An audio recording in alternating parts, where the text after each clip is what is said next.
The holographic display flickered to life in the pristine classroom of the Velthara Advanced Academy, casting dancing shadows of extinct civilizations across rows of eager alien faces. Well, mostly eager. One student in the back corner was doodling what appeared to be geometric patterns in his notes, but we'll get to him in a moment. Before we begin, YouTube shows me that 93% of you haven't subscribed yet.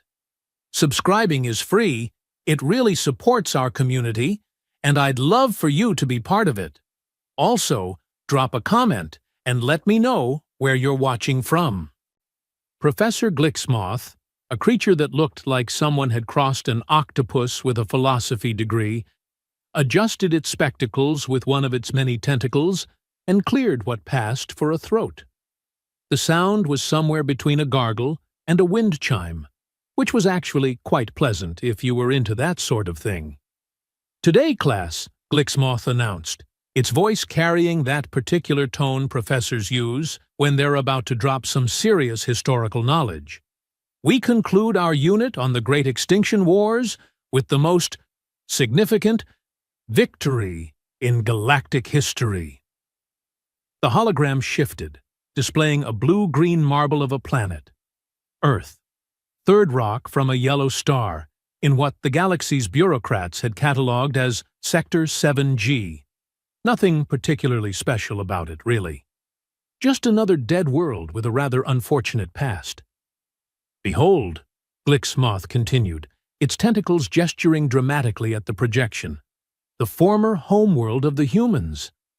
A species so violent, so destructive, so utterly consumed by their own barbaric nature that the entire Galactic Council, all 832 member civilizations, had to unite for the first time in recorded history just to, well, solve the problem." Nyx, an insectoid student whose compound eyes caught every photon of light in the room, raised one of her 4 arms. "Professor, the records show it took the Council nearly 3 decades to complete the final purge. That seems excessive for a primitive species." "Ah, Nyx, always asking the awkward questions. Her species, the Kilthani, were known for their logical minds and uncomfortable habit of pointing out inconvenient details." Glixmoth's skin shifted to a slightly pinker shade, the equivalent of a nervous cough. "Well, yes," the professor admitted, 2 tentacles fidgeting with its notes. "Humans were surprisingly tenacious. You see, while they lacked our advanced technology, our refined culture, our civilized approach to conflict resolution, they possessed a certain brutish persistence. They refused to accept defeat gracefully. Vora, a crystalline being who refracted light in mesmerizing patterns when he moved, chimed in with a sound like wind through crystal caves. My ancestors' records mention humans had some form of space travel. How primitive could they have been?" The professor's skin shifted to a deeper pink. "Crude rockets, barely faster than light capability. Nothing compared to our dimensional fold drives or quantum tunneling systems. They were essentially throwing rocks at starships, metaphorically speaking." From the back corner came a quiet voice, almost thoughtful. "Rocks can be quite effective, though, can't they? In the right hands, with the right trajectory." All eyes, compound, crystalline, and otherwise, turned to the speaker. Finn was what the Academy's admission records listed as a pan-galactic hybrid, which was bureaucratic speak for, "We're not entirely sure what species this is," but his credits transferred from the Outer Rim colleges. He was humanoid enough, bipedal, with that peculiar hair that grew from his scalp rather than being properly integrated into his skin like civilized beings. His eyes were an unremarkable brown, and he had this habit of asking questions that made everyone just a bit uncomfortable. "Care to elaborate on that observation, Finn?" Glixmoth asked, its voice carrying just a hint of professorial irritation. Finn shrugged, a gesture that somehow managed to convey both casualness and something deeper. "Oh, nothing profound, Professor. Just thinking about primitive warfare. David and Goliath, you know? Sometimes the underdog wins, not because they're stronger, but because they fight differently." The classroom fell into one of those awkward silences that happen when someone mentions something that sounds vaguely familiar, but shouldn't be. Glixmoth's tentacles twitched. "I'm not familiar with that historical reference," the professor said slowly. "Ancient Earth mythology," Finn replied easily. "Fascinating stuff, really. For such a primitive species, humans sure produced a lot of complex literature, philosophy, art. Makes you wonder how they found time for all that warmongering." Zelkan, the reptilian student whose scales had been shifting colors throughout the lecture, a sign of deep thought among his people, suddenly spoke up. "The archives mention human music being played in some of the neutral zone stations before the purge. Apparently, other species found it emotionally affecting." "Propaganda," Glixmoth declared, perhaps a bit too quickly. "Clearly a form of psychological warfare. The Council's xenopsychologists determined that human art was designed to lower our defensive capabilities through emotional manipulation." "Ah," Finn nodded sagely. "So they were sophisticated enough for psychological warfare, but too primitive to pose a real threat. Interesting contradiction." The professor's skin was now approaching what could charitably be called magenta. "There is no contradiction. Humans were cunning, yes, but their cunning was animalistic, instinctual. They fought like cornered beasts, using every dirty trick, every underhanded tactic they could conceive. No honor, no rules of engagement, no respect for the civilized conduct of war. And yet," Finn continued, his voice maintaining that same thoughtful tone, "it took 832 civilizations 3 decades to defeat them. That's, what, roughly 28,000 ships for every human battle group? Those must have been some pretty impressive cornered beasts." The silence that followed was the kind that makes professors question their career choices. Nix's compound eyes were focusing and refocusing as she processed the mathematics. Vora was refracting light in patterns that suggested deep consideration. Zelkan's scales had gone completely still. Always a bad sign. The numbers aren't quite," Glixmoth began, then stopped. One of its tentacles was frantically searching through digital files. "The exact fleet compositions are classified for security reasons." "Security reasons?" Nix asked, her logical mind latching onto the phrase like a targeting system. "Security against what?" "The humans are extinct. Preventing similar tactics from being employed by other species," the professor explained, though its voice lacked its earlier confidence. "The Council determined that detailed knowledge of human military strategies could be destabilizing to galactic peace." Finn leaned back in his chair, and for just a moment there was something in his expression, a flicker of amusement, perhaps, or recognition.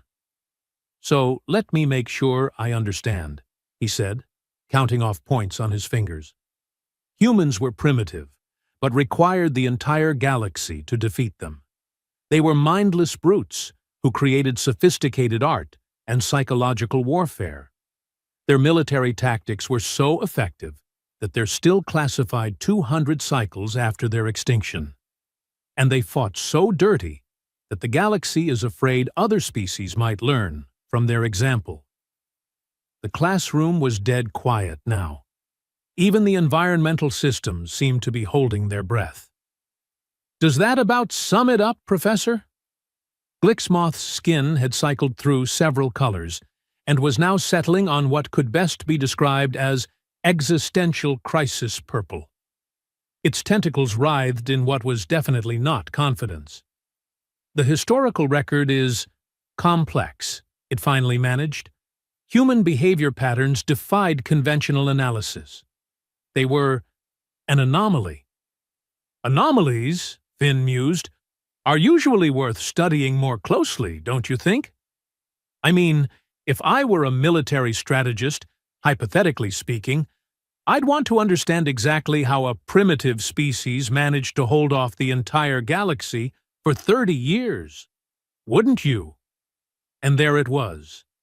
The question that hung in the air like smoke from a distant fire.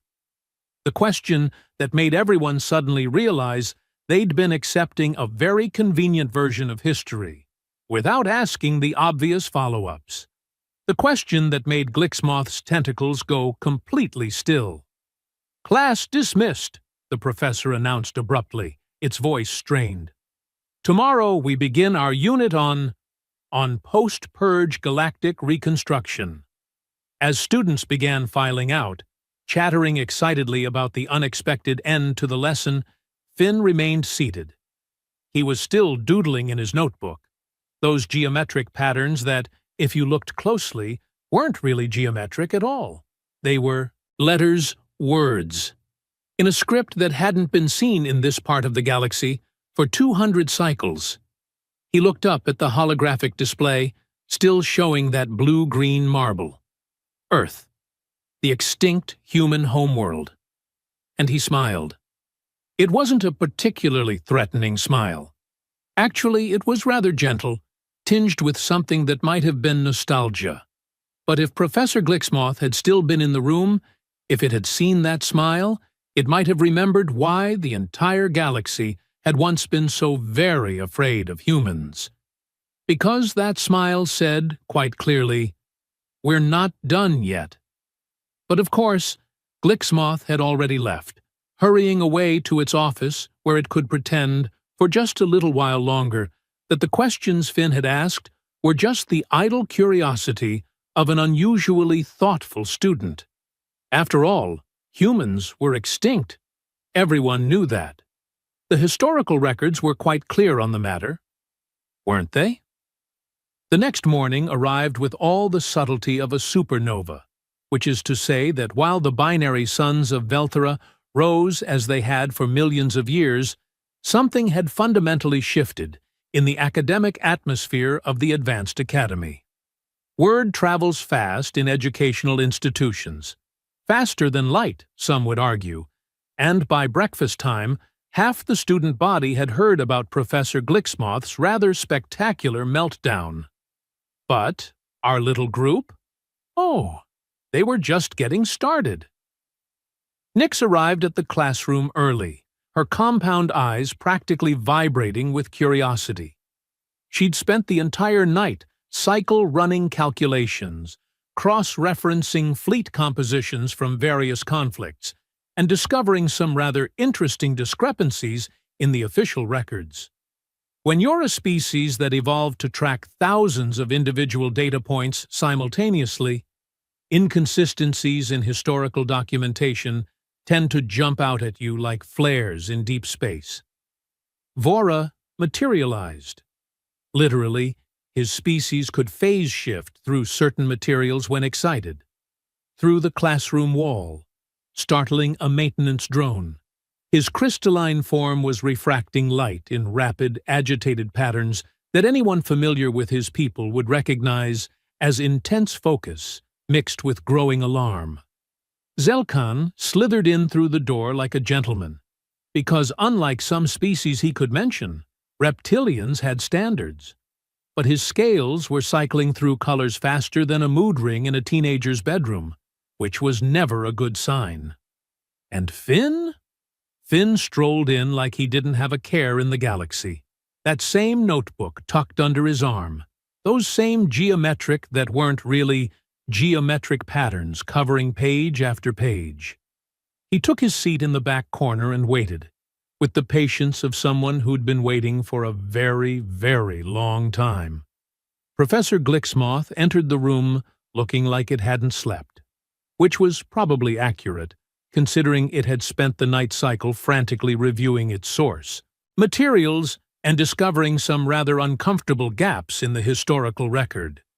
Its tentacles were twitchy, its skin was a sickly yellow-green, and its usually immaculate academic robes looked like they'd been used to clean a starship engine. "Today," it announced without preamble, "we begin post-purge reconstruction." The galaxy's recovery from the human conflict was remarkably swift, considering the devastation they had wrought across multiple star systems. Finn's hand shot up. Not aggressively, not rudely, just up, like a patient student with a simple question.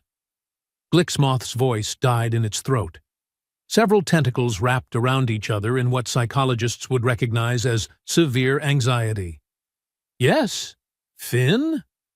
I was just wondering," Finn said conversationally, "about the reconstruction timeline. If humans were so destructive, if they wrought devastation across multiple star systems, how did the galaxy recover so quickly? I mean, the records show full industrial capacity was restored within 5 cycles of the final purge." "That's impressive," Vora chimed in, his crystalline voice carrying harmonics of confusion.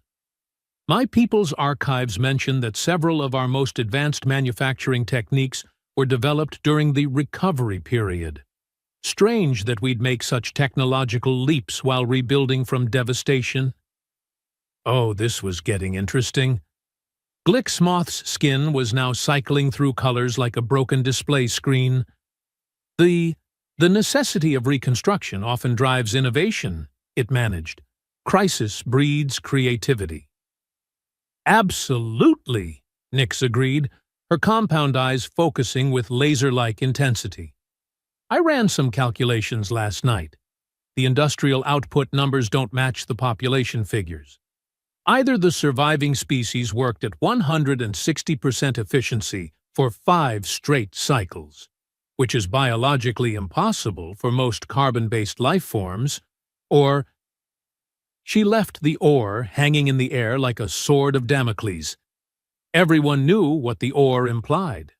Finn leaned forward slightly. "Or there were more workers than the official population census indicated. The silence that followed could have been packaged and sold as a weapon." Glixmoth's tentacles had gone completely rigid. "Population censuses can be unreliable, immediately following major conflicts," it said weakly. "Of course," Finn nodded agreeably. "Lots of displaced persons, refugees, people living off-grid while they rebuild their lives. I imagine some populations might even choose to stay hidden for a while, just to be safe, especially if they were concerned about ongoing persecution." Zelkan's scales had locked into a deep, thoughtful blue. The archives mentioned several cases of phantom workers during the reconstruction. Skilled laborers who would appear at construction sites, complete complex tasks, then disappear without proper documentation. The authorities assumed they were just bureaucratic oversights. "Bureaucratic oversights," Finn repeated slowly. "Skilled workers who could complete complex tasks but avoided official documentation. That's actually quite clever, isn't it? If you were part of a group that had just been through a traumatic conflict, staying off the official records might be a survival strategy." Professor Glixmoth was now the color of a nebula having an identity crisis, sort of a swirling purple-green with hints of existential dread. "The human conflict is over," it stated firmly, as if saying it with enough conviction would make it true. The final purge was complete. All human settlements were located and resolved. "All of them?" Finn asked mildly. "That's quite an achievement. Humans were a spacefaring species for what, 3 centuries before the conflict began? And they were tenacious, as you mentioned yesterday. You'd think some groups might have established hidden colonies, deep space outposts, generation ships heading for unexplored regions. Nix's compound eyes were practically spinning. The mathematics are staggering. To locate every single human settlement across 3 centuries of expansion would require a search grid encompassing thousands of star systems. The computational power alone would be impossible, Vora finished, his harmonic tones carrying a note of dawning realization.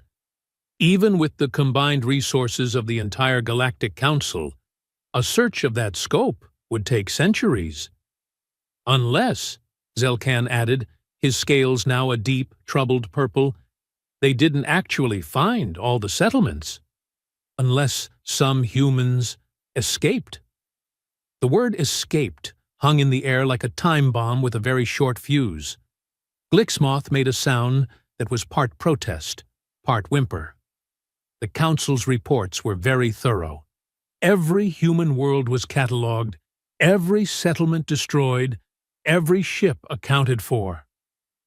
Finn tilted his head slightly, like a predator hearing something interesting in the distance.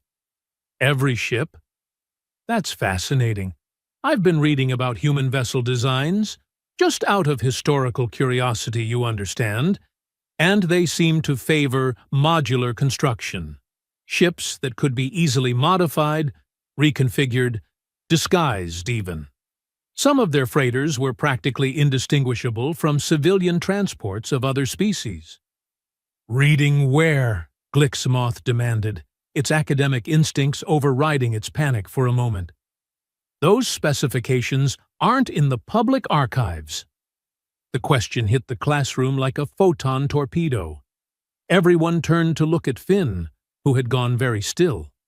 For just a moment, his casual student facade slipped, and something else showed through. Something older, more careful, more dangerous. Then he smiled that gentle smile again, and the moment passed. Oh, you'd be surprised what you can find in the restricted sections if you know how to look. Academic curiosity, you know. I wrote my thesis on lost technologies of extinct civilizations. Human engineering was remarkably adaptable. Nix was now vibrating with excitement. Adaptable enough to fool census takers? To blend in with other species' technology? Theoretically? Finn shrugged. Human psychology seemed to favor survival above all else, if they thought hiding was their best option. They'd become very, very good at hiding, Zelkan finished, his voice barely above a whisper. The implications were spreading through the classroom like cracks in a dam. You could practically see the moment when each student's worldview began to shift, when the comfortable narrative of human extinction started to crumble under the weight of simple, logical questions. Professor Glixmoth looked like it was having a nervous breakdown in real time. Its tentacles were writhing in patterns that suggested deep psychological distress, and its color had shifted to something that could charitably be called alarmed chartreuse. "This is all wild speculation," it protested. "The historical record is clear. The final purge was successful. Humans are extinct." Finn leaned back in his chair, still wearing that thoughtful expression. "Oh, I'm sure you're right, Professor. I mean, the official records would never lie, would they? And even if some humans had survived, even if they'd spent the last 2 centuries hiding, adapting, integrating into other societies, well, they'd probably be pretty different by now, wouldn't they? Changed. Maybe even evolved." He paused, letting that sink in. After all, 200 cycles is a long time. Long enough for a species to learn new languages, new customs, new ways of thinking. Long enough to become something new. Something that might not even look human anymore. The silence that followed was the kind that makes professors reconsider their entire career path. Nix was staring at her mathematical calculations with growing horror. Vora was refracting light in patterns that suggested his entire worldview was undergoing fundamental reconstruction. Zelkan's scales had gone completely white, the reptilian equivalent of a panic attack. And Glixmoth? Glixmoth was looking at Finn with the growing realization that maybe, just maybe, it had been teaching this class under some very dangerous assumptions. "Class dismissed," it whispered, its voice barely audible. As students filed out in stunned silence, Finn remained seated. He was still doodling in that notebook, still making those patterns that definitely weren't geometric anymore. Anyone looking closely might notice they were forming words, sentences, poetry even. Poetry in a dead language. Or was it? What happened next could only be described as the academic equivalent of a dam bursting during a Category 5 hurricane while simultaneously being struck by lightning. Which is to say, things got interesting fast. The student underground network at Velthara Advanced Academy was a thing of beauty. A carefully constructed web of information sharing that would make intelligence agencies weep with envy. Within hours of Professor Glixmoth's second spectacular meltdown, every curious mind in the institution was focused on one simple question: what really happened to the humans? Nyx had commandeered 3 research terminals in the main library, her compound eyes tracking dozens of data streams simultaneously. Her mathematical mind was cross-referencing population statistics, industrial output reports, and shipping manifests with the precision of a quantum computer having a very productive day. Vora had phase-shifted into the restricted archives, technically illegal, but his species' unique abilities made conventional security measures somewhat optional. He was pulling files that hadn't been accessed in decades, documents that predated the current sanitized version of history. Zelkan was doing what reptilians did best: talking to people. His species had this uncanny ability to make others comfortable, to encourage sharing, to get maintenance workers and junior archivists to mention things they probably shouldn't. And Finn? Finn was being helpful. Remarkably, suspiciously helpful.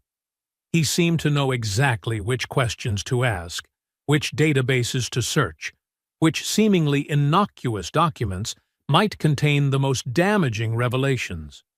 By the 3rd day, they had assembled in an empty study room, their combined findings spread across multiple displays like pieces of a jigsaw puzzle that nobody had realized they were solving.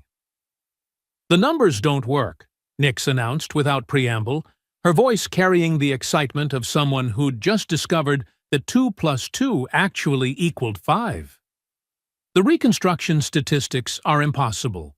We're talking about infrastructure projects that required specific expertise, quantum engineering, biomedical technology, advanced metallurgy, skills that allegedly died with humanity." She gestured to a holographic display showing construction timelines. "Look at this. The Andromedan Medical Complex. Built in cycle 189, 5 cycles after the final purge. The design incorporated medical techniques that the archives specifically attribute to human innovation. Techniques that were supposedly lost forever. Vora's crystalline form was refracting light in agitated patterns. It gets worse. I found the original architectural plans, the design philosophy, the structural approaches, even the mathematical principles. They're all consistent with human engineering aesthetics, as if someone with intimate knowledge of human construction methods was involved in the planning. Zelkan's scales were cycling through colors so rapidly he looked like a walking rainbow having an identity crisis. I talked to the maintenance staff. Some of the older workers remember consultants who worked on those early reconstruction projects. Bipedal, quiet, kept to themselves. Always seemed to know exactly how the human-derived technology was supposed to function. "Consultants," Finn repeated thoughtfully. "How pragmatic. I imagine the council would have needed people with specialized knowledge to safely dismantle human technology. People who understood the systems well enough to avoid accidents. But where would they find such people? Nix asked. If all the humans were… She stopped. The word dead hung in the air, unspoken but understood by everyone in the room. Unless they weren't, Vora said quietly. Unless some survived, and the council made a deal with them. Expertise in exchange for… what? Protection? New identities? Finn was very still now, his pen hovering over that notebook. That would be quite a bargain, wouldn't it? The survivors help clean up the mess, and in return, they get to disappear, start over, build new lives. Zelkan's voice dropped to barely above a whisper. The shipping manifests. I found discrepancies in the population relocation records. Whole transport ships listed as carrying refugees to resettlement colonies, but the destination coordinates don't match any known settlements. Ghost ships, Nix breathed, carrying people to places that don't officially exist. Or carrying people who don't officially exist anymore, Finn added softly. The implications were spreading through the room like ripples in a pond, each revelation triggering new questions, new realizations. These weren't just bureaucratic errors or historical oversights. This was a pattern, a deliberate, carefully maintained deception. Vora's harmonics took on an almost musical quality as the pieces clicked into place. The technological advances during Reconstruction weren't innovations born from necessity. They were existing human knowledge being integrated into galactic civilization. We've been using human technology for 2 centuries without knowing it. More than that, Zelkan said, his scales now locked in a deep, troubled blue. I found medical records, new treatments, surgical techniques, pharmaceutical developments, all appearing in the years immediately following the purge, as if someone with advanced biomedical knowledge was sharing information through unofficial channels. Nix's compound eyes were practically spinning as she processed the full scope of what they were uncovering. The art exhibitions, the music festivals, the literary symposiums. I cross-referenced the emergence of new cultural works with the timeline of Reconstruction. There's a correlation. New forms of artistic expression appearing just when human culture was supposedly extinct forever. Culture doesn't die with the last practitioner, Finn observed, his voice carrying a note of something that might have been sadness. It lives on in anyone who learned it, anyone who carries it forward, anyone who refuses to let it disappear. There was something in the way he said it, a weight, a personal understanding that made the others look at him more closely. Finn met their gazes steadily, that gentle smile playing at the corners of his mouth. Theoretically speaking, he continued, if a group of people wanted to preserve their culture, their knowledge, their way of life, they might find creative ways to do so. Hidden in plain sight, perhaps. Shared through informal networks. Passed down through generations who learned to blend in, to adapt, to survive. Generations, Vora repeated slowly. How many generations could maintain such a deception? Depends on the motivation, Finn replied. People can be remarkably persistent when they're fighting for something they believe in, something worth preserving. Nix had gone very quiet, her mathematical mind working through the implications. If humans did survive, if they've been living among us for 2 centuries, they could be anywhere, in any profession, any institution, any. She stopped, her compound eyes focusing on Finn with laser-like intensity. Any academy? She finished softly. The silence that followed was profound. You could have heard a photon drop. Zelkan's scales had gone completely white. The questions you've been asking. the way you knew exactly where to look for information. The things you know about human culture, human technology, human psychology. The patterns in your notebook, Vora added, his harmonic tones trembling with realization.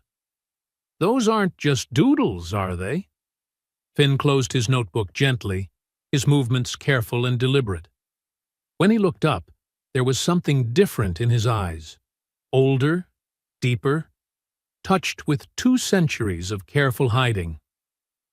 "You're very intelligent students," he said quietly. "All of you. I've enjoyed our discussions immensely." "You're human," Nix whispered. Finn nodded slowly. "Among other things, yes." The room erupted in a symphony of alien expressions of shock. Nix's compound eyes went completely still. Vora's light refraction stuttered and flickered. Zelkan's scales cycled through every color in the spectrum twice. But you're here," Zelkan managed, "in the academy, learning about your own extinction."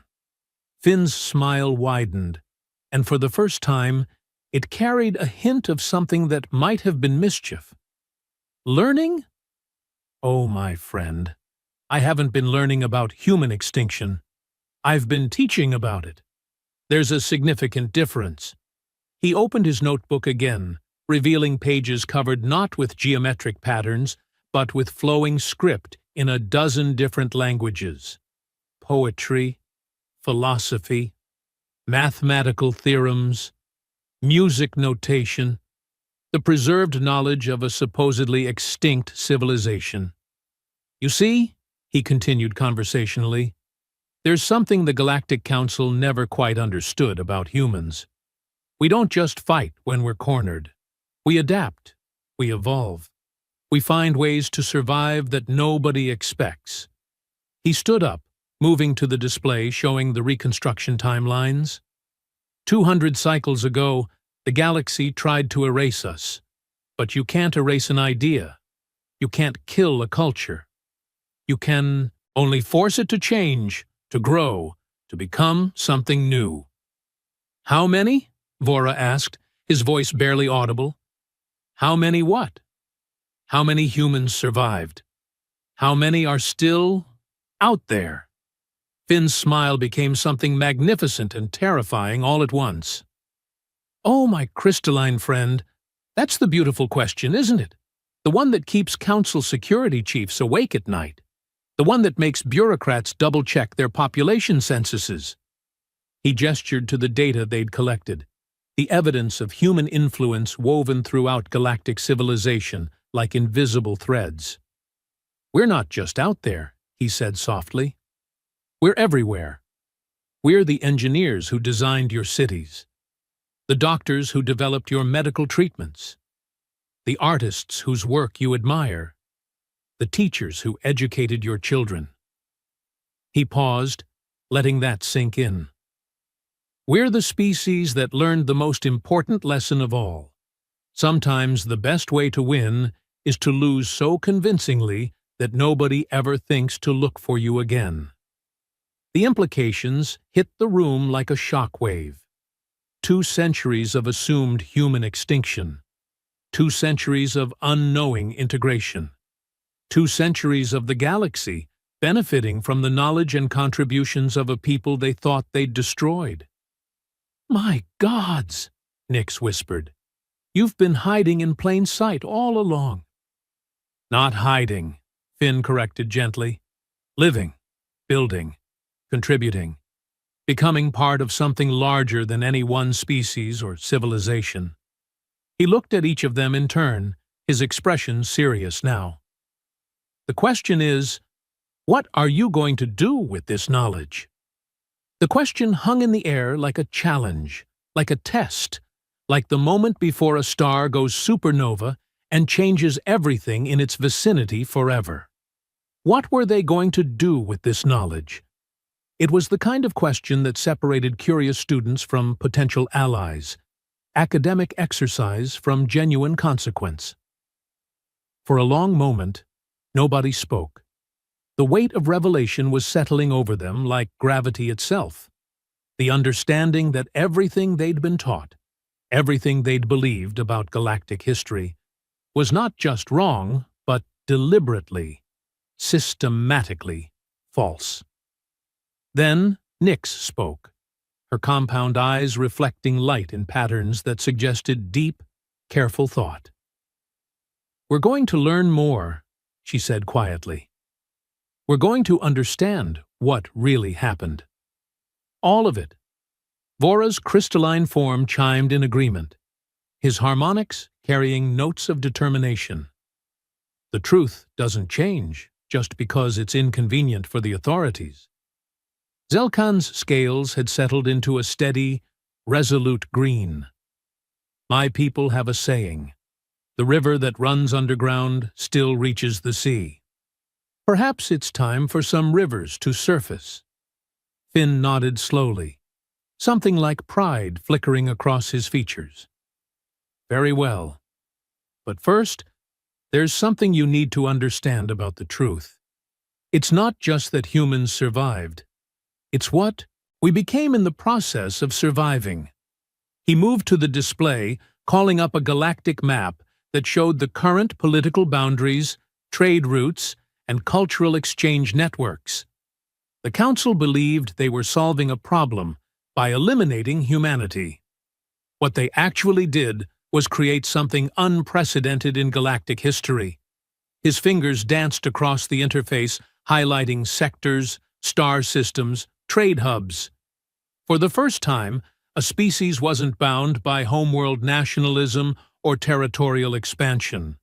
We became truly galactic, not as conquerors, but as participants, contributors, citizens of everywhere and nowhere. The map began to shift, showing patterns of influence, innovation, cultural development. Every major advancement in the last 2 centuries has human fingerprints on it. Not because we dominated, but because we learned to collaborate in ways no single world species ever had to. Nyx was studying the patterns with growing amazement. The quantum communication networks, the universal translation protocols, the interspecies medical standards, these aren't just technological achievements, they're frameworks for civilization itself. "Precisely," Finn agreed. "When you're a scattered people with no homeworld to protect, no government to represent you, no army to fight your battles, you develop different priorities. You focus on building bridges instead of walls.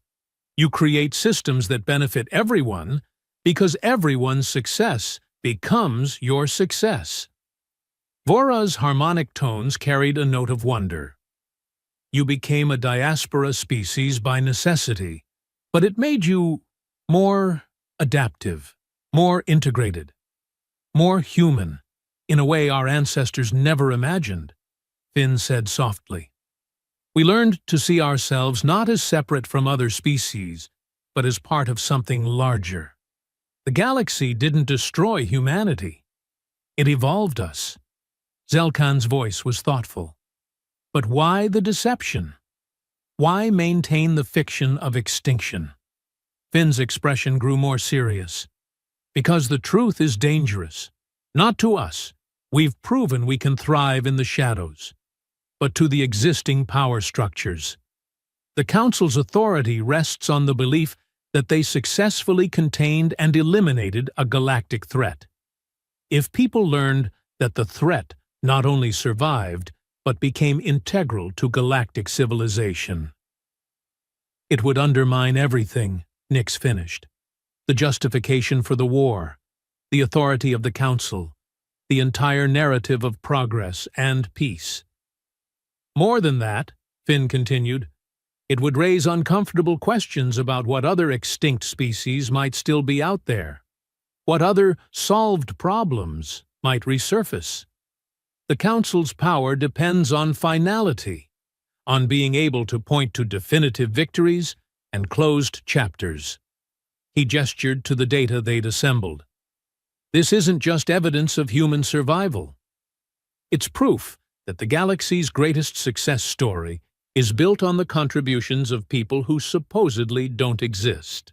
The implications were staggering, not just for human survivors, but for the entire structure of galactic governance, the historical narrative that justified current policies, the comfortable assumptions that let civilizations sleep peacefully at night.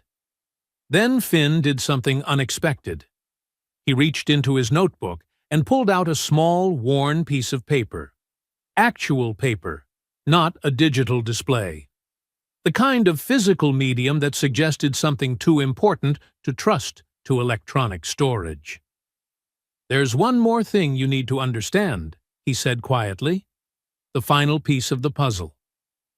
The reason I'm here, in this classroom, having this conversation with you." He unfolded the paper carefully, revealing handwritten text in that flowing script they'd seen in his notebook. "This is a poem, written by a human named Maya Angelou, centuries before the Purge. It's called Still I Rise, and it contains what we call the ending verse." His voice took on a different quality as he began to recite, not reading from the paper, but speaking from memory. "You may write me down in history with your bitter, twisted lies. You may trod me in the very dirt, but still, like dust, I rise. Does my sassiness upset you? Why are you beset with gloom? 'Cause I walk like I've got oil wells pumping in my living room." The words carried weight, rhythm, power that transcended translation. Even in galactic standard, the meaning came through clearly. Defiance, resilience, an unbreakable spirit that refused to be contained. Just like moons and like suns, with the certainty of tides, just like hopes springing high, still I rise. Did you want to see me broken? Bowed head and lowered eyes, shoulders falling down like teardrops, weakened by my soulful cries? Vora's crystalline form was refracting the poem's rhythm, turning words into visible light patterns. Zelkan's scales were shifting in time with the verses. Nyx's compound eyes were completely focused, as if trying to memorize every syllable. "Does my haughtiness offend you? Don't you take it awful hard, 'cause I laugh like I've got gold mines digging in my own backyard. You may shoot me with your words, you may cut me with your eyes, you may kill me with your hatefulness, but still, like air, I rise." Finn's voice grew stronger, more resonant, carrying 2 centuries of hidden history, of survival against impossible odds, of a people who refused to disappear. "Does my sexiness upset you? Does it come as a surprise that I dance like I've got diamonds at the meeting of my thighs? Out of the huts of history's shame, I rise. Up from a past that's rooted in pain, I rise. I'm a black ocean, leaping and wide, welling and swelling I bear in the tide." The final stanza built like a crescendo, like a declaration of war against despair itself. Leaving behind nights of terror and fear, I rise. Into a daybreak that's wondrously clear, I rise. Bringing the gifts that my ancestors gave, I am the dream and the hope of the slave. I rise, I rise, I rise.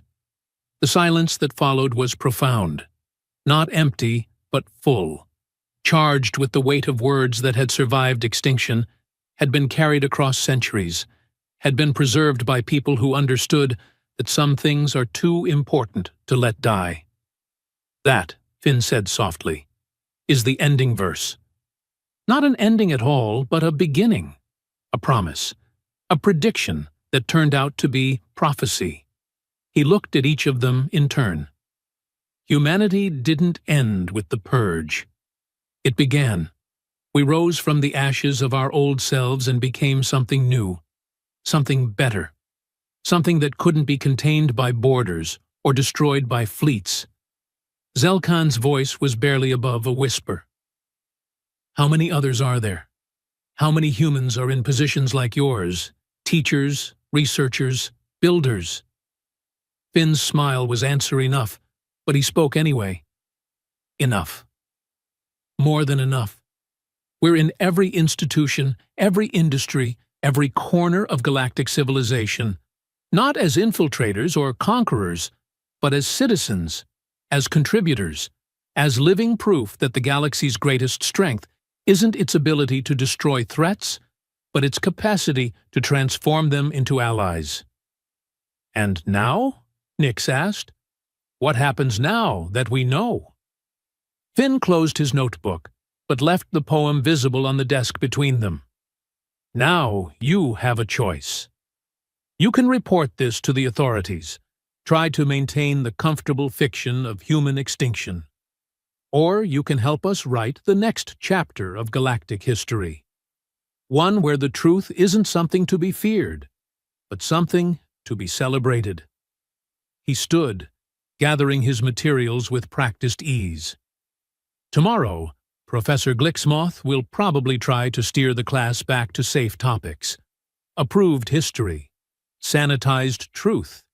His smile carried 2 centuries of patient waiting, of careful planning, of hope deferred but never abandoned. But perhaps some students might have questions. Uncomfortable questions, the kind that make professors nervous and bureaucrats sweat. The kind that turn academic exercises into revolutions. He paused at the door, looking back at them one final time.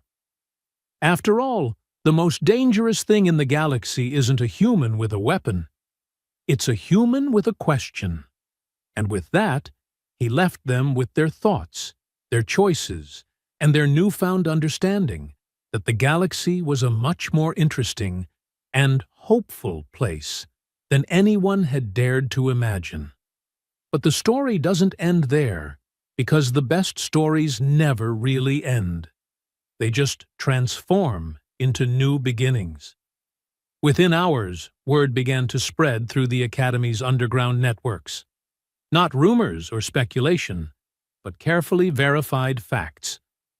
Professor Glixmoth found its next lecture interrupted by students asking about reconstruction consultants and phantom workers. Other professors discovered their sanitized historical narratives challenged by uncomfortable questions about population statistics and technological timelines. The maintenance worker that Zelkan had befriended mentioned the strange questions to a colleague, who mentioned them to another colleague who happened to be human, though nobody knew that until she smiled a particular kind of smile and said, "How interesting. Perhaps it's time for some old archives to surface." Within days, documents began appearing in public databases. Not classified materials, nothing illegal or inflammatory, just long-forgotten records that painted a more complete picture of galactic history. Medical papers acknowledging human contributions to biomedical advances. Engineering reports crediting unknown consultants for breakthrough technologies. Cultural archives documenting the mysterious appearance of new art forms after the Purge. Nix, Vora, and Zelkan found themselves at the center of something much larger than an academic exercise. They'd become part of a quiet revolution, not of violence or conquest, but of truth. The kind of revolution that changes hearts and minds rather than governments and boundaries. And in classrooms across the galaxy, other students began asking their own uncomfortable questions. Other professors began reconsidering their carefully maintained historical narratives. Other species began to wonder what other extinct peoples might still be out there, contributing to their civilization in ways they'd never imagined. The ending verse had been spoken. The rising had begun. And somewhere in the vast expanse of space, humanity continued to do what it had always done best: adapt, survive, and prove that the most powerful force in the universe isn't destruction. It's the refusal to be destroyed.